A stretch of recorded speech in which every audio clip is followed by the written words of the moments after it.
BJP के अनिल जी, मेरा सवाल आपसे ये है कि आप चर्चा में शामिल हैं और शौकत अली के बयान का विरोध भी कर रहे हैं, लेकिन क्या आपकी सरकार के पास जनसंख्या नीति को लेकर कोई स्पष्ट रोड मैप है? आप कोई काम करने वाले हैं? कोई प्लानिंग चल रही है? जवाब दें आप। हमारा बिल्कुल रोड मैप साफ है कि सबको साथ लेके चलना है, सबका विकास करना है, देश का विकास करना। और इसके अंदर निश्चित तौर पर जो मेरे पूर्व वक्ता ने कुछ आरोप लगाए कि बीजेपी के नेताओं ने या हिंदुओं के नेताओं ने कहे कि 2 के 3 बच्चे होने चाहिए, 4 बच्चे होने चाहिए। 2 के 3 और 4 होना तो जनसंख्या को नियंत्रण करने का मामला है। 2 के 24 होना जनसंख्या का विस्फोट करने का मामला। इस बात को समझने की जरूरत है, इस बात को आपस में टकराने की जरूरत नहीं है। जब एक तरफ हम कहते हैं हिंदू मुस्लिम भाई भाई, तो हमें विस्फोट नहीं करना, हमें संतुलित संख्या को लेकर के चलना है। दूसरा, मैं एक बात बड़ा स्पष्ट कहता हूं, हम महिलाओं का सशक्तिकरण चाहते हैं। आपने महिलाओं को बच्चे पैदा करने की मशीन समझ रहे, आप उनके साथ इतना बड़ा अन्याय क्यों करना चाहते?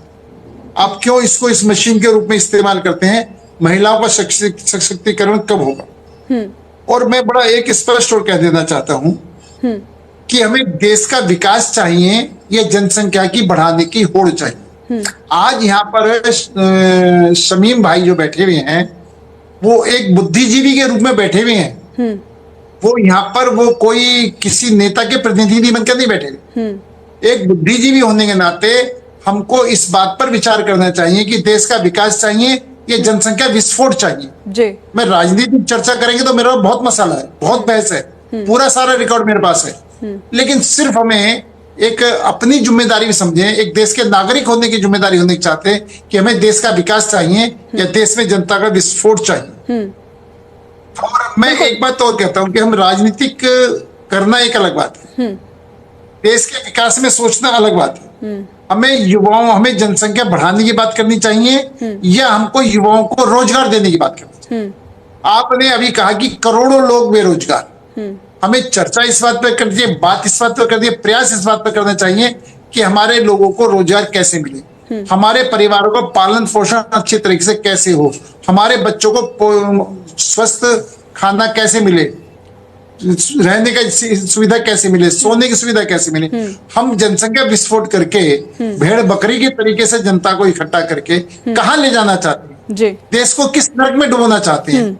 तो मेरा शमीम भाई से बड़ा स्पष्ट निवेदन है, हम ठीक है, एक राजनीतिक दल अलग है, राजनीतिक भाषा अलग है, आज देश की समस्या पर चर्चा है, आज राजनीतिक समस्या पर चर्चा नहीं है कि आप हिंदू मुस्लिम अधिक पैदा होने चाहिए, मुसलमान अधिक पैदा होने चाहिए। जब आपके नेता इस तरह के बयान देते हैं, शौकत अली जैसे नेता जब इस तरह का बयान देते, तो आप जानते हैं कि आपके समुदाय की जो महिलाएं हैं उनकी स्थिति भी परिलक्षित होती है, वो दिखती है कि क्या स्थिति होती होगी। क्योंकि शौकत अली बड़े गर्व से कहते हैं कि उनको 8 बच्चे हैं, उनके बड़े भाई के 16 बच्चे हैं, उनकी जो माँ हैं वो 75 बच्चों की दादी हैं वो। तो आपको नहीं लगता कि कहीं ना कहीं ये रिफ्लेक्ट होता है कि आपके समुदाय में महिलाओं की क्या स्थिति है? बच्चे पैदा करने की मशीन बना रखी है। देखिए, मैं फिर एक आंकड़ा आपके सामने रख रहा हूँ। अनिल सर 2 मिनट रुकिए, आप प्लीज उन्हें बोलने दें। शमीम साहब बोलिए। शमीम भाई, हमें सशक्त महिला चाहिए, स्वस्थ महिला चाहिए। अनिल जी, शमीम जी को बोलने दें, जिससे हमारा परिवार चल सके, या हमें बच्चों के पैदा करने वाली मशीन चाहिए। शमीम साहब बोले आप। जब इस विषय पर प्रकाश डालो, अच्छा रहेगा। उत्तर प्रदेश, आप सही सवाल का जवाब नहीं दे रहे हैं। सवाल जो पूछा जा रहा है आप उसका जवाब नहीं दे रहे हैं। शमीम जी, मेरा एक निवेदन है, आप इसने गलती करी उसने गलती करी की बात मत करो, आप बात करो देश के एक नागरिक होने के नाते। उन पर भी सवाल होगा, लेकिन मेरा सवाल है इस तरह के आह्वान पर कैसे आगे बढ़ाना है, आप इस तरफ लेकर के चलो। आप इसमें मैं आपके मुखमंडल से वही बात तो कहलवाना चाहता हूँ, क्या विधायक जो गलत है उनको भी गलत कहिए। मेरा निवेदन क्या है कि अगर किसी ने गलती करी है तो मेरे भाई जो है शमीम साहब गलती क्यों करेंगे? शमीम अहमद गलत बयान क्यों देंगे? अगर किसी ने गलत बयान दिया है अगर किसी ने गलत आधे मिनट का है। शमीम साहब, मेरे सवाल का आप जवाब दें। आपके समुदाय की जो महिलाएं हैं उनकी स्थिति क्या है? बात का सहारा ना ले।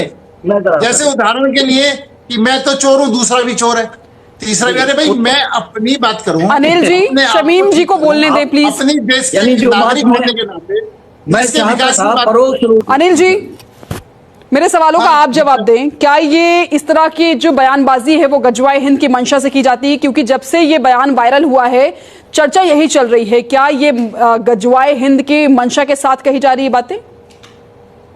बिल्कुल दीक्षा जी, इनकी नियत में खोट है।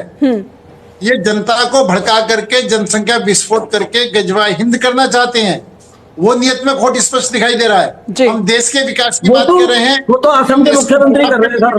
बर्बाद करने की बात असम कर के रहे हैं। मुख्यमंत्री जी कर रहे हैं, माननीय मुख्यमंत्री असम कर रहे हैं वो काम। आपका जनसंख्या विस्फोट से मतलब क्या है जी? आप एक दूसरी बात, अगर हम इस बात पे आ जाएं, सांप्रदायिकता करना चाहते हैं, ये सांप्रदायिकता को घोलना चाहते हैं, ये आपस में हिंदू मुस्लिम को लड़ाना चाहते हैं। और अगर हम उस बात के अंदर आ जाए तो आज के दिन भी एक निश्चित तौर पर कहीं भी अगर 60% मुसलमान हैं तो वहां पर 40% हिंदुओं को पलायन करने के लिए मजबूर होना पड़ता है।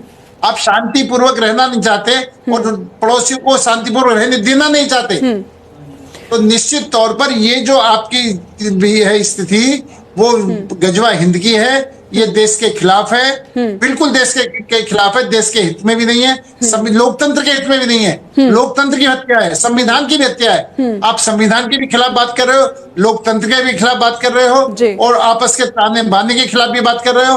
और आपको मेरे भाई शमीम भाई, प्रणव शास्त्री जी, धर्मों में जनसंख्या नियोजन की या परिवार नियोजन की क्या बातें बात का समर्थन करना चाहिए? और क्या इस्लाम परिवार नियोजन के खिलाफ? भाई आप अपनी बात का जवाब दे दो ना। गोली चला रहे हैं, गोली से मार रहे हैं, भागते हो। ये तो दाएं बाएं भागते हो, आप अपनी बात का जवाब दो ना। ये देखिए, एक स्टेटमेंट पर चर्चा हो रही है, वो तो गोली चलाकर दिखा रहे हैं। चलिए, वक्त की कमी है। आप सभी हमारी इस चर्चा में शामिल हुए, आप सभी का तहे दिल से आभार।